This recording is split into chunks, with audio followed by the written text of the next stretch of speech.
Now that the How to Train Your Dragon franchise is done, it's about time DreamWorks finds something else to fill that void. Something about a young character finding a friend in some kind of mythical creature that doesn't exist in the real world, that has some kind of magical ability. Well, that's what we have with Abominable. A movie about a Yeti. Where have I heard this concept before? You see it? Do you see it right there? Of course, I'm not going to make any comparisons to that because that's just what happens. We never got any movies about Yetis, and then out of nowhere we got about 30 of them. So, whatever. It's about time we got some movies about Yetis. It's a concept that was only really done in Monsters, Inc., so I'm glad to see more of them. And if anything, this is better than Smallfoot. Smallfoot focused way more on the music aspect and on James Corden doing a rendition of Under Pressure by Queen.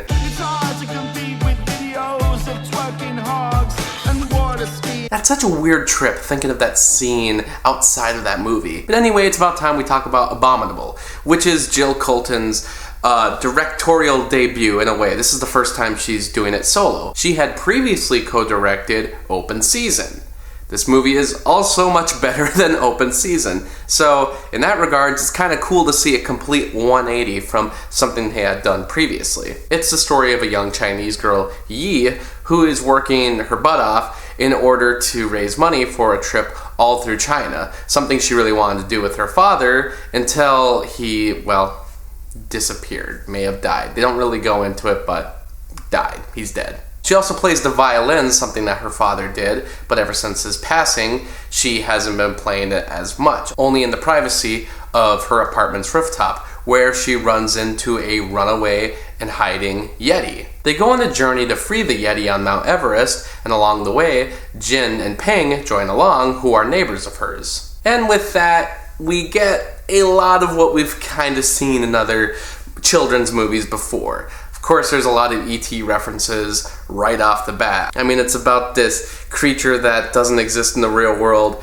trying to escape the authorities and has magical powers like bringing plant life to life. Sound familiar? It's about someone trying to hide their magical creature, which also has superpowers. Kind of like How to Train Your Dragon, as I had mentioned before.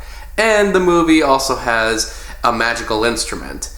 Kind of like Cubo and the Two Strings. That's the thing, I'm starting to see a lot of similarities in all these animated movies, and it's kind of hard to ignore them when you start taking in so many of the more recent ones. But at the same time, I really appreciate what this movie does that's a little bit different from what I've seen previously. For instance, the movie isn't full of meta fourth wall humor, and a lot of the humor isn't even that bad. Not that there's too much of it, but for the most part, when it shows up, it works. And I mean that for the whooping snake too. I thought that was hilarious. At first, I didn't think the characters would be too interesting either. I thought they were going to go for your basic stereotypes that you had seen in the past, but honestly, they started to develop them a little better as the story went on. Not necessarily story-wise for each individual character, but more in what they have the character do on the journey. Like, one guy is this really preppy dude who has all the friends, all the girls, and he's got a cell phone that he's constantly doing selfies on, and you already know the kind of thing they're going to go for with this. But honestly, they have him do something halfway through the movie that's pretty interesting, where he's on his own and he needs to travel to the location to join the Yeti and the rest of the friends, and he kind of goes on this, like, wilderness explorer route where suddenly he needs to become almost like Rambo, puts a bandana around his head, traveling through the forest, and the Yeti himself is, of course, really adorable. I mean, this is something that, if they haven't made a bunch of stuffed animals of it already, I don't know how they're going to resist the urge. The character doesn't speak at all, but he works with his eyes and his really expressive mouth. And like I said, it comes across as cute. When you see him sad, you feel for the character. It's kind of manipulative in that way, but it's good manipulation. I really enjoyed the main character of Yi, even though at first I thought they were going to also do things that I felt like I've seen many times before. She doesn't have a father. She's really stressed out trying to make her own dreams come true while also being with the family. She wants to travel the world, and as the movie progresses, she kind of runs away from home and suddenly we're on this journey through China. And I kind of like movies that do that, where someone can just up and get going and leave the familiar area and go explore something that they had never seen before. That's the kind of stuff I really like in movies, especially when it's done good like this. You also got some villains in the movie, kind of. It's one of those things where what they do with the villains is surprising, and when you see it happen, you might be like, well, this is sort of a cliche.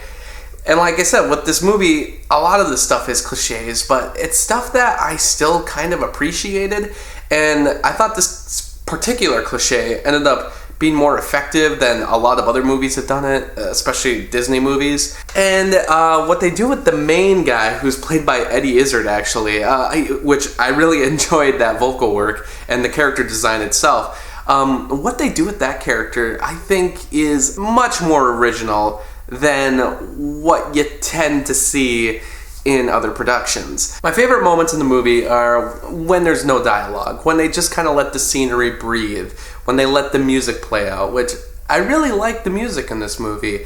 The Yeti itself kind of has this baritone hum, and it works well with the violin that's playing. They also play some modern music. I mean, Coldplay's Fix You is in there, which it's about 10 years old, but it works. And for the scene that it's in, like I said, that's the most beautiful moments. When there's just music, there's no dialogue, and it's just letting the magic flow through. So during the more atmospheric moments, it really works. And I gotta say, from all the other DreamWorks movies that have come out in pretty much the last 2 decades, this one definitely sticks out as looking quite different. The movie definitely goes away from the typical style that we've come to know from DreamWorks. I feel like DreamWorks movies are typically more goofy in character design and a lot more slapsticky with the humor, quicker paced.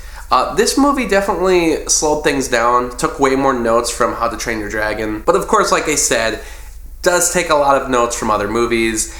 You're gonna see so many E.T. similarities, and not in an Iron Giant kind of way. Like, this is very blatant at times. Will this stick out as one of the DreamWorks classics? I'm not really sure. They do such a wide range of different movies now. If I were to compare the two, I would probably put How to Train Your Dragon 3 on before I would put this on, just because I'm more invested in those characters and I found that story to be a little better and a little more original.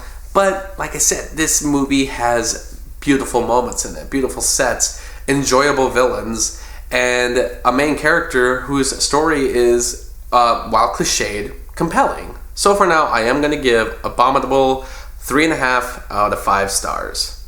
A lot of animated movies, it's proving that the computer animation art form has come a long way, and it's a fast-paced story that doesn't overstay its welcome. So let me know what you thought of the movie. What did you think of it compared to some of the other animated movies that have come out this year? What did you think of it compared to Smallfoot? How dare they make 2 Yeti movies so close together? This is like that time everybody got mad at Coco for being released because they were like, oh, it's just like Book of Life. It's the same movie. It's like, it's a concept about a specific thing. Doesn't mean that said thing can't have multiple movies made about it. I think the Yeti story was done better here than it was done in Smallfoot, for instance. But that reminds me, I have been wanting to make this movie for years about a fish, a northern pike, trying to find his father in Lake Superior. That may sound similar to other movies you've maybe seen or heard of, but I'm developing it, so don't take my idea.